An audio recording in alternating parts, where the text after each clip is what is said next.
tout de suite, nous allons accueillir Sylvie et Elisabeth donc de l'école française de Londres Jacques Prévert qui vont nous détailler un peu les solutions d'éducation qu'offre l'école. Voilà, mesdames, j'espère que vous allez bien. Oui, très bien. Merci Romain. Super. Bonsoir. Eh ben merci. Écoutez, mesdames et messieurs, je ne garde pas plus la parole. Je vous laisse entre les mains expertes de ces dames. Oui, bonsoir. Donc, concernant l'école française de Londres Jacques Prévert, dont je suis la directrice, je vais d'abord vous présenter d'une façon générale l'organisation de nos enseignements et en particulier, puisque c'est la Bilingual Fair du français et de l'anglais et de notre culture bilingue à l'école. Et ensuite, je laisserai la parole à Elisabeth qui nous précisera en détail comment s'organise l'enseignement de l'anglais dans notre école et en particulier au niveau de l'école élémentaire. Donc,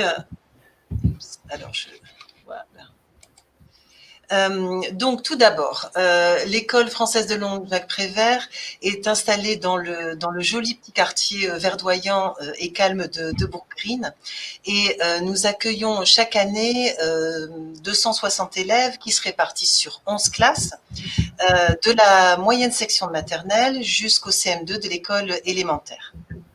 Donc, vous avez le QR code qui apparaît et directement, grâce à ce QR code, vous pourrez visiter l'école.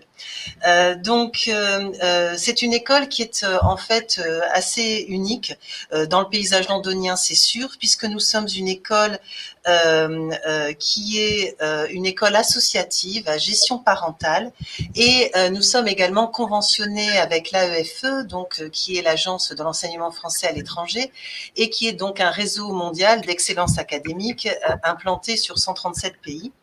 Mais nous sommes d'abord donc une école française. Nous sommes homologués par l'Éducation nationale. Nous avons une véritable école maternelle. Hein, c'est une spécificité française qui nous est chère. Et nous avons bien évidemment, nous enseignons dans toutes les classes les programmes français. En fait, dans notre école, chaque année, il y a à peu près 3/4 de nos élèves qui maîtrisent couramment le français, soit parce qu'ils sont, c'est leur langue maternelle, soit parce qu'ils en ont un haut niveau de maîtrise. Mais nous sommes aussi une école qui est implantée au cœur de Londres et nous sommes une association britannique, charity.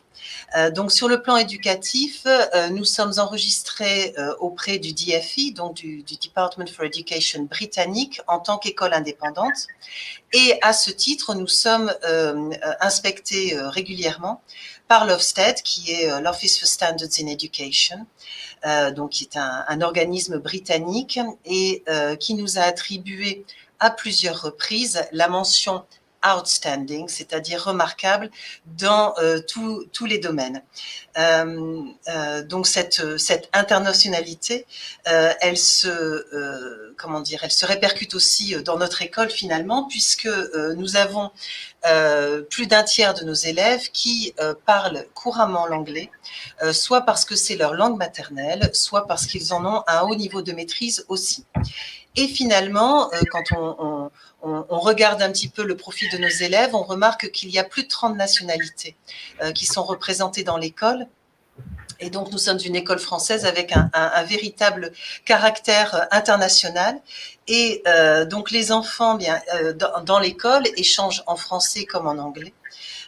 En classe, dans les rangs, dans la cour de récréation, dans les nombreuses activités extrascolaires aussi qui sont proposées au niveau de l'école. Et ces interactions sociales sont bien évidemment très importantes dans une ambiance bilingue, de manière à faciliter non seulement les échanges, mais aussi l'apprentissage des deux langues. L'école s'est dotée d'un département anglais vraiment conséquent, puisque nous avons 5 professeurs de langue maternelle anglaise qui sont expérimentés et spécialistes dans l'enseignement des langues. Ils accompagnent donc tous les jours les élèves dans l'enseignement de l'anglais à tous les niveaux. Donc, on est dans un apprentissage de la langue anglaise, mais également dans un apprentissage en langue anglaise. Et ça, effectivement, c'est important de signaler parce que dès la maternelle, donc, on est effectivement dans l'action, mais aussi au-delà, au niveau de l'école élémentaire, et Elisabeth vous en parlera tout à l'heure. Un grand nombre de nos élèves continuent leur parcours au-delà du CM2 dans les collèges et lycées donc, du réseau français très international de l'AEFE, mais il y a un certain nombre qui partent aussi dans des écoles britanniques de renom, puisque notre niveau d'anglais à l'issue du CM2 est vraiment très satisfaisant, et l'Ofsted nous en a félicité lors de sa dernière inspection d'ailleurs. Donc vous l'aurez compris, les enfants à l'école française de Londres Jacques Prévert s'approprient la langue anglaise et la langue française dans un environnement linguistique et culturel bilingue. Alors pour vous donner quelques exemples avant de passer la parole à Elisabeth, par exemple, en novembre, nous avons eu la journée de la bienveillance dans notre école. Et cette journée de la bienveillance, finalement, elle est à la croisée des chemins entre la journée de lutte contre le harcèlement scolaire française et la Anti-Bullying Week de l'école britannique. Et les enfants ont effectué des activités lors de cette journée en français et en anglais. De même, l'école est porteuse de 5 valeurs et ces valeurs constituent, elles sont déclinées en français et en anglais, et elles constituent les Super Learning Powers, donc en anglais pour nos élèves. Dans le cadre du parcours artistique et culturel, bien évidemment, le patrimoine britannique tient une place de choix. Et dans un autre registre aussi, il est important de noter que l'école est dotée de 2 bibliothèques, donc bien évidemment une BCD française, une bibliothèque centre documentaire française qui est assez conséquente au sein de l'école, et également une belle English Library, de manière que les enfants puissent s'approprier les auteurs jeunesse dans les 2 langues. Alors, ces liens sont importants à 2 titres. Premièrement, parce qu'ils vont créer un attachement linguistique et culturel affectif des enfants auprès de la langue française, mais également envers la langue anglaise. Et les ponts que l'on peut faire entre les 2 langues à travers des journées ou des semaines que l'on partage. À l'heure actuelle, c'est la semaine des lycées français dans le monde et on le partage en anglais et en français. Et ces liens entre les langues vont créer une véritable culture plurilingue chez les enfants qui va leur servir bien au-delà de l'apprentissage de l'anglais et du français quand ils iront au collège et au lycée et entameront l'apprentissage d'autres langues, donc bien au-delà de l'école primaire. Voilà. Donc cette présentation générale étant finie, je vais passer la parole à Elisabeth qui va nous donner quelques éléments de l'enseignement au niveau de l'école primaire chez nous. Bonsoir, je m'appelle Elizabeth Lowry et je suis prof d'anglais à l'école Jacques Prévert et je fais partie d'une équipe de 5 professeurs, tout ayant l'anglais comme langue première. Nous sommes une équipe dynamique, dévouée et hautement qualifiée. Nous planifions nos leçons avec précision, alliant plaisir et suivi individuel, tout en suivant un curriculum imposé pour tous les élèves de la moyenne section au CM2. Notre but est de promouvoir la littérature anglaise et de faire connaître et aimer la culture du pays dans lequel les enfants vivent, à travers un enseignement varié, passionnant et fun. Les enfants sont répartis en 3 groupes de niveau à partir de CP, donc il n'y a pas de groupe de niveau en maternelle. Grâce à ces groupes, nous pouvons apporter l'aide personnalisée nécessaire à chaque enfant afin de leur permettre à tous de progresser au maximum. À partir du CP, les enfants travaillent l'entrée dans la lecture et l'écriture grâce à des activités de phonologie. Et phonologie, c'est l'étude de son et de chaque lettre ou groupe de lettres. enseignement qui se poursuit ensuite dans les autres classes. Nous utilisons le théâtre, le chant, la musique, la poésie, des œuvres de fiction ou des documentaires pour permettre aux enfants d'être actifs dans leurs apprentissages. Nous célébrons également World Book Day, où les élèves et bien évidemment les professeurs viennent à l'école déguisés en personnages de livres. Une de mes collègues, Karen Fraser, et moi, nous nous occupons aussi des cours du DNL pour les élèves du CE1 au CM2. Et le DNL, comme on vous l'a déjà expliqué, ce sont des disciplines non linguistiques, c'est-à-dire que nous enseignons en anglais des matières autres que l'anglais, par exemple sciences, histoire, etc. Notre programme d'études fait partie du curriculum français, mais en collaboration avec l'équipe française, nous le traduisons et l'enseignons en anglais. Donc, Karen, elle livre un curriculum DNL ouvert, allant de la géographie, enseignée par l'exploration des alentours de l'école, via des sorties à Brook Green, aux sciences, où elle montre aux enfants comment l'électricité allume une ampoule via un circuit électrique. Et moi, je donne spécifiquement des cours de sciences en demi-groupe de CM1 et CM2. Les demi-groupes me permettent de faire des expériences et travaux pratiques.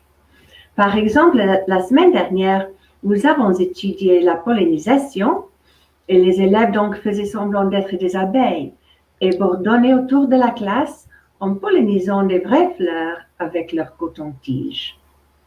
Au bout de ce créneau, les élèves ont disséqué les différentes parties de la fleur de lys, les ont nommées et les ont scotchées dans leur cahier. En ce qui concerne les clubs d'anglais après l'école, pendant le coronavirus, nous avons dû les arrêter pour les enfants plus jeunes, mais j'ai réussi à continuer mon club de débat pour les CM en Zoom.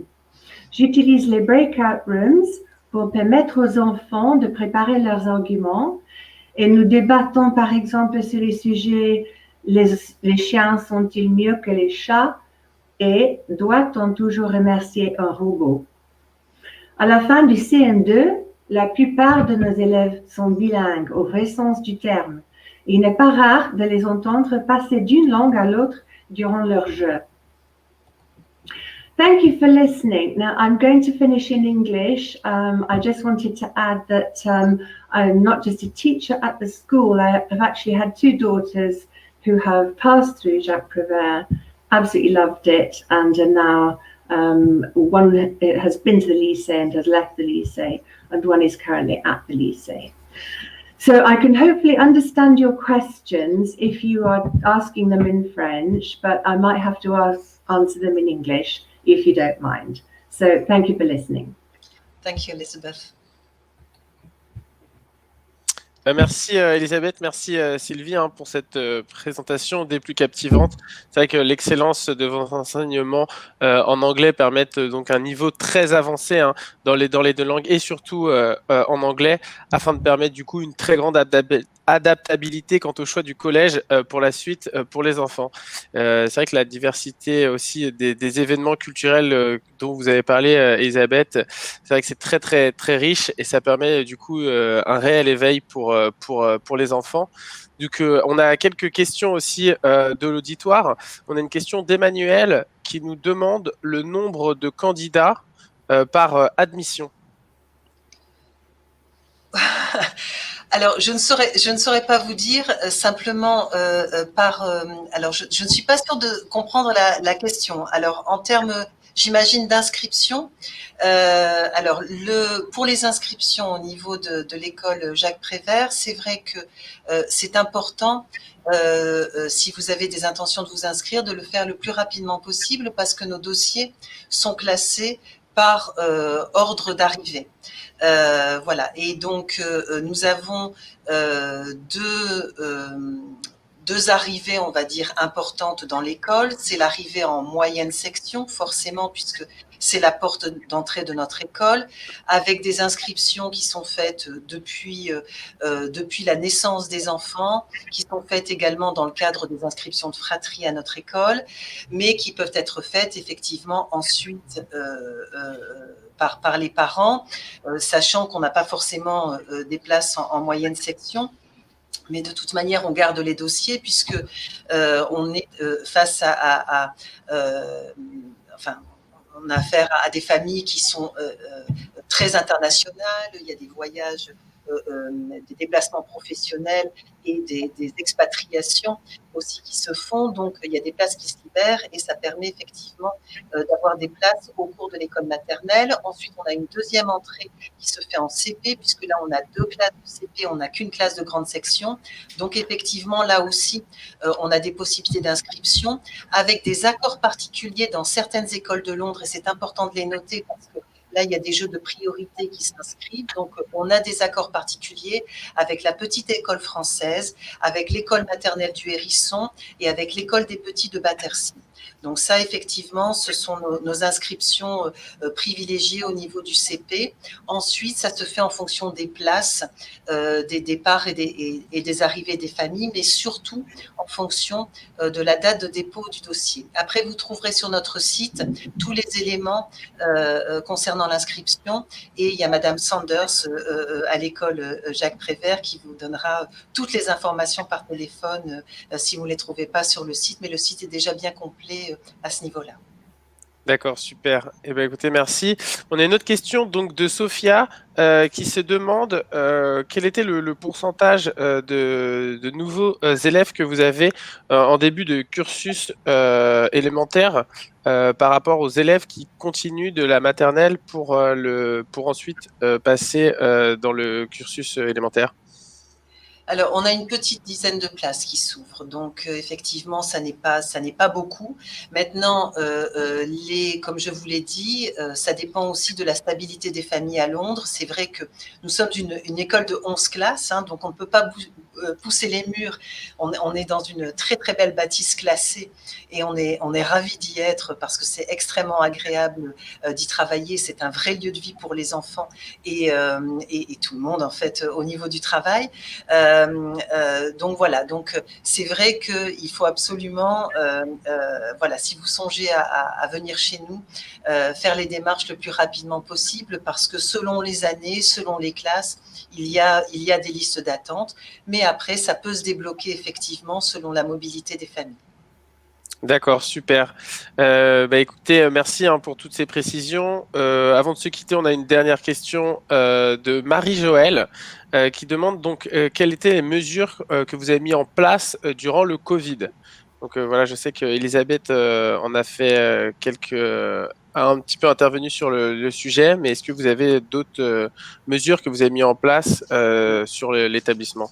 Oui, il y a un protocole qui a été mis en place dès la rentrée, qui a été ajusté au fil des instructions à la fois du Department for Education anglais et bien évidemment du poste diplomatique français, hein, avec lequel nous avons des liens extrêmement forts.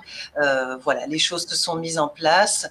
C'est sûr que c'est une situation qui n'est pas facile à vivre, hein, pour aucun établissement scolaire, mais les enfants sont à l'école, ils apprennent, tout le monde était ravi de refaire sa rentrée en septembre. Tout le monde a besoin effectivement de ces relations sociales et de ces contacts humains. Et voilà, donc nous vivons et nous accompagnons les familles du mieux que nous pouvons pour surmonter cette mauvaise passe pour tout le monde. Mais vous voyez, on a toujours le sourire et on est dans l'accueil des enfants et des familles. Bah écoutez, c'est le principal. Je pense que c'est important de toujours avoir une très bonne humeur. Eh ben écoutez, merci Elisabeth et merci Sylvie du coup pour votre temps. C'était vraiment très intéressant.